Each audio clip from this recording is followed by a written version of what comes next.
ఇక్కడ చూసినట్లయితే ఇప్పుడు దుండిగల్లో ఇప్పుడు డబుల్ బెడ్రూమ్ ఇండ్లు ఇప్పుడు తెలంగాణ ప్రభుత్వం ఇప్పుడు ఏదైతే బీఆర్ఎస్ ప్రభుత్వం ఉన్నప్పుడు పేద ప్రజలకు ఇల్లు కేటాయించడం జరిగింది. అయితే కేటాయించడంలో బాగానే ఉంది కానీ కాకపోతే ఇక్కడ ఉన్నటువంటి ప్రజలకు సెక్యూరిటీ లోపం జరగడం వల్లనే ఇక్కడ ఒక ప్లాట్కి 200 రూపాయలు ఇవ్వడం వల్ల సెక్యూరిటీ మెయింటైన్ చేయడానికి అవసరం ఉంటుందని చెప్పేసి ఇక్కడ స్థానికులు అడగడంతో ఇక్కడ కొంతమందిలో వాగ్వాదం ఏర్పడింది. ఎందుకు 200 ఇవ్వాలి, ఆ 200 ఇవ్వడం వల్ల ఎలాంటి పనులు చేస్తున్నారు అని వీటిపైన వాగ్వాదం రావడంతో ఇక్కడ స్థానిక ఇప్పుడు ఏదైతే మన కౌన్సిలర్స్ ఉన్నారో ఇక్కడ వాళ్ళు ఇక్కడ రావడం జరిగింది.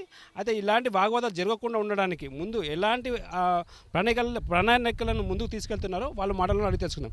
సార్ చెప్పండి, అసలు ఇక్కడ వాగ్వాదాలు జరగడానికి గల కారణాలు ఏమిటి, అసలు ఎందుకు జరిగాయి, అసలు ఈ వీళ్ళకి మళ్ళీ మీరు ఎలాంటి హామీని ఇస్తూ ఇలాంటి గొడవలు రాకుండా ఇక్కడ చూస్తున్నాం మనం ఎవరికి వాళ్ళే పెత్తనం చిలాయించడానికి గొడవ పడుతున్నట్లు కనిపిస్తుంది. ఇలాంటి కాకుండా ఉండడానికి మీరు ఎలాంటి చర్యలు తీసుకోబోతున్నారు? మీరు ఏమంటారు సార్? భాగవతాలు జరుగుతున్నాయి ఇక్కడ? ఎటువంటి భాగవతాలు జరుగుతలేవు, అన్ని మిస్అండర్స్టాండింగ్ ప్రచారాలు, ఒక డబ్బుల వసూల విషయం లేదు, ఎటువంటి సబ్జెక్ట్ లేదు.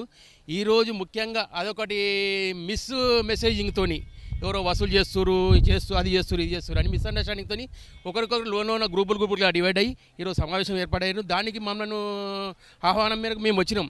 అది కొంతమంది అనుకున్న ప్రకారంగా 200 రూపాయలు ఎవరిని వసూలు చేయలేవు, ఎటువంటి భాగవతాలు లేవు.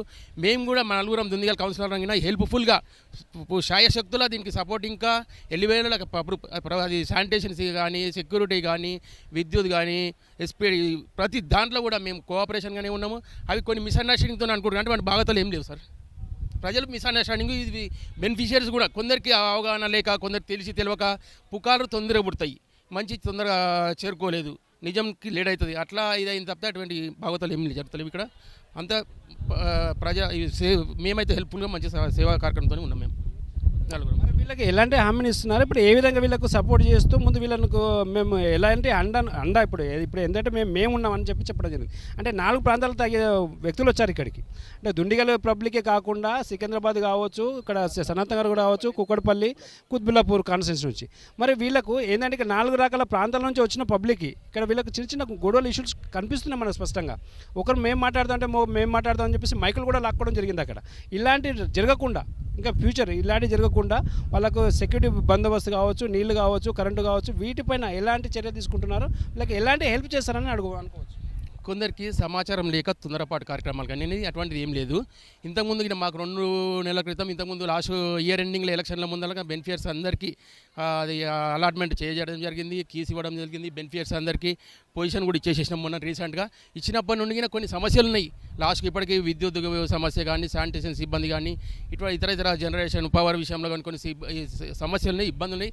దాని గురించి కూడా మేము అందరం నవలం కౌన్సిలర్ స్థానిక ఎమ్మెల్యే గారు వివేకానంద గారి దగ్గరికి వెళ్ళాము. ఆయన మీద మేము అందరం ఫోన్ చేసాము. ఆయన కూడా కోఆపరేషన్ విధంగా అందరికి ఫోన్ చేసిండు. సబ్స్టేషన్ కూడా ఇంత శీఘ్రంగా ఎవరు తయారు చేయరు సార్. 12 లక్షల రూపాయల బడ్జెట్తో సుమారు 12 కోట్ల బడ్జెట్తో ఇంత తొందరగా సబ్స్టేషన్ కూడా ఎవరు స్టార్ట్ చేయరు. మేంగిన కోఆపరేషన్ విధంగానే మాకేం సంబంధం అవసరమా ఏమన్నా అయినా కానీ వీళ్ళకు సహాయ సహకారాలు అందియాలి, పనిచేయాలని మన ఎమ్మెల్యే గారి సహాయ సహకారాలతో మేము కూడా ఇక్కడ సబ్స్టేషన్ కూడా వర్క్ స్టార్ట్ అయింది. 2 నెలల్లో ఇది కంప్లీట్ అయిపోతుంది. దాని తర్వాత అందరికీ ఇంచుమించు ఇప్పుడైతే పొజిషన్ ఇచ్చినాము. పవర్ ప్రాబ్లం ఒకటి ఉంది. పవర్ ప్రాబ్లం కింద 2 మంత్స్లో అది పూర్తి అవుతుంది. అప్పుడు పూర్తిగా ఎస్పీడీ ట్యాంకులు కంప్లీట్ అయింది, శానిటైజర్ కంప్లీట్ అయింది. దీని మెయింటెనెన్స్ ఏ విధంగా చేద్దామనేది గ్రూప్ల వైజ్ బ్లాక్ల వైజ్గా ఇంచుమించు 37 బ్లాక్లు ఉన్నాయి. బ్లాక్ల వైజ్గా ఒక కమిటీలు వేసుకోమని చెప్పినాము. మేము అన్ని విధాల సహాయ సహకారాలు అందిస్తాము. కమిటీలు వేసుకుని దాని మీద నెక్స్ట్ ఏం చేద్దాము. మనది పేద 4000 కుటుంబాలు ఉన్నాయి. ఇలా 4000 కుటుంబాలు అంటే సమస్యలు కొన్ని వస్తుంటాయి. దానికి మనం తీసుకోవాల్సిన అవసరం ఉంటుంది. మేము సహాయ సహకారాలు ఉంటాము. ఇప్పటికీ కొన్ని సమస్యలు ఇంచుమించు పవర్ ప్రాబ్లం అయితే పోయినట్టే. 2 మంత్స్లో సబ్సిడీ కంప్లీట్ అయితే పవర్ ప్రాబ్లమే అవుతుంది. మిగతా శానిటేషన్ సిబ్బంది అది ఇంకోటి సెక్యూరిటీ ప్రాబ్లం ఉంటుంది. దాంతో నేను అందరం సమాలోచన చేసి దాని విధంగా మేము అడుగు ముందుకేస్తే మేము అందరం కోఆపరేషన్ విధంగా ఉంటాం సార్. చెప్పండి, అసలు ఇప్పుడు ఇలాంటి గొడవలు రాకుండా ఉండడానికి ఇంకోటి ఇప్పుడు సెక్యూరిటీ బందోబస్తు కూడా సరిగా లేదు. ఇప్పుడు సెక్యూరిటీ బందోబస్తు మీరు కూడా చెప్పడం జరిగింది. అక్కడ మేము 2 సెక్యూరిటీని ఇస్తానని చెప్పారు. 2 సెక్యూరిటీ ఇక్కడ ఇప్పుడు కంట్రోల్ చేయడం ఇక్కడ సాధ్యమవుతుందా? మరి ఇలాంటి వాటికి ఇంకా వాళ్ళు కూడా ఇప్పుడు ఎలాంటి సహకరించబోతున్నారు? మరి వీళ్ళకి ఎలాంటి మీరు సపోర్ట్ చేయబోతున్నారు? ప్రభుత్వము 4000 మందికి ఇక్కడ గరీబ్ వాళ్ళకు, పేదవాళ్ళకు, లబ్ధిదారులు 4000 మందికి ఇల్లు ఇవ్వడం జరిగింది. మరి వాటిని వాళ్ళే కాపాడుకునే బాధ్యత వాళ్ళపైన కూడా ఉంది. మరి వాళ్ళకు గ్రూపులుగా ఏర్పడి ఎవరి మీద ఒకరు పెత్తనం చేస్తూ ఇటువంటి కార్యక్రమం మరి జరగొద్దని ఆశిస్తున్నాం. మరి జరగకుండా కూడా మరి కట్టడి చేస్తామని మేము కోరుకుంటున్నాం.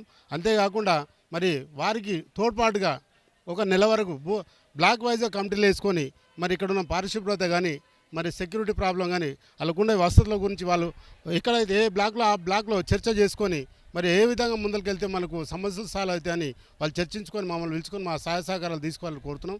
మరి అందుకు తోడ్పాటుగా ఒక నెల వరకు ఒక ఇద్దరిని నా వంతుగా ఒక ఇద్దరిని సెక్యూరిటీని ఏర్పాటు చేస్తాను. వాళ్ళకి సపోర్ట్గా ఓన్లీ ఒక ధీమా కోసమే వ్యక్తిగత సానుభూతితోటి సహకారం చేస్తున్నాం. మరి అదే కాకుండా వాళ్ళు కూడా మరి ఇక్కడ ఉన్న ఎవరికి పడితే వాళ్ళకి డబ్బులు ఇచ్చి మరి గ్రామస్తులపైన నెట్టడం మంచి పద్ధతి కాదు. మరి ఇక్కడ వచ్చి రౌడీజం రాజ్యం వెళ్తే ఊరుకునేది లేదు, వర్గాలుగా ఏర్పడి ఏదో చేస్తుంటే కూడా ఊరుకునేది లేదు. మరి గ్రామీణ వాతావరణంలోకి వచ్చిన వాళ్ళు జిహెచ్ఎంసీలకి ఇక్కడ తెచ్చి మంచి ఇండ్లు ఇచ్చారు. వాళ్ళు మా గ్రామీణ వాతావరణంలో వచ్చినందుకు వాళ్ళు సంతోషపడాలి. మా గ్రామీణ వాతావరణంలో ఏ విధంగా బతామో వాళ్ళు కూడా ఆ విధంగా బతకాలని ఆశిస్తున్నాం. ఆ విధంగానే వాళ్ళు ఉండాలని కోరుకుంటున్నాం. మరి ఇక్కడ ఎటువంటి గ్రూపులకు తగాదాలు ఇచ్చి రౌడీజాన్ని ఏర్పాటు చేసే విధంగా మరి మంచి పద్ధతి కాదు. అటువంటి వాళ్ళకి సహకరించొద్దని కూడా కోరుతున్నాం. మరి లబ్ధిదారులందరూ అలర్ట్గా ఉండి జాగ్రత్తగా ఉండి ఎటువంటిగా ఎవరికి కానీ డబ్బులు ఇవ్వదని ఆశిస్తున్నాం. మరి వాళ్ళ బ్లాక్ వైజ్గా చర్చ చేసుకొని ఏది మంచిది ఇచ్చేయడాన్ని వాళ్ళ నిర్ణయం వాళ్ళే తీసుకోవాలని కోరుతున్నాం. ఇక్కడ ఏం చెప్తున్నారంటే బ్లాక్ వైజ్గా గ్రూపులుగా కాకుండా బ్లాక్ వైజ్గా ఏర్పాటు చేసుకొని వాళ్ళంతటా వాళ్ళే నిర్ణయించుకొని అన్ని గ్రూపులు ఇప్పుడు 37 బ్లాక్లు ఏదైతే ఉన్నాయో 37 బ్లాకుల్లో 32 బ్లాక్లకు గ్రూపులు ఏర్పాటు చేయడం జరిగింది. ఇది టెంపరవరీ మాత్రమే. తర్వాత మొత్తం అందరూ వచ్చిన తర్వాత బ్లాకులుగా మీటింగ్ చేసుకొని ఎలాంటి సమస్యలు రాకుండా వీటిని పరిష్కరించే ప్రయత్నం చేస్తామని చెప్తున్నారు. వి ఫైనస్ హైదరాబాద్.